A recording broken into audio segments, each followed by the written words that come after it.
రాజమండ్రి మోరంపూడిలో పోలేరమ్మ జాతర జరుగుతుంది 4 రోజుల నుంచి. ఈరోజు 4వ రోజు. పువ్వుల అలంకరణ చూడండి ఎంత బాగా చేశారో. ప్రతి సంవత్సరం కూడా ఇలాగే చేస్తారు. ఈ సంవత్సరం కూడా ఇలాగే బాగా చేశారు. ఈ గుడి పంతులు గారు, ఈ ఆంటీ గారు మాతో అన్నీ చదివిస్తారు. ఈ పంతులు గారు తీర్థ ప్రసాదాలు ఇస్తున్నారు. ఇదంతా పూల అలంకరణ రోడ్డు మీదగా ఉంటుంది. చాలా కళకళలాడుతూ ఉంటారు అమ్మవారు. చాలా బాగుంటుంది.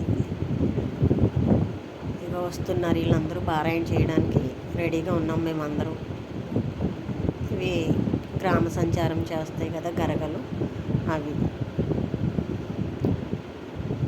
ఈ గరగ చూడండి, ఇదైతే నేను ఎప్పుడు ఇంత పెద్ద గరగ చూడలేదు. వెండిది అనుకుంటాను. ఎంత పొడుగ్గా ఉందో,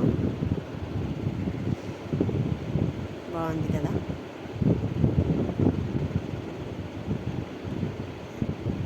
ఇంకా ఈ భక్తులు చాలా రష్గా ఉంది. అలా వస్తూనే ఉన్నారు. అమ్మవారికి పసుపు కుంకుమలు, చీరలు, సారెలు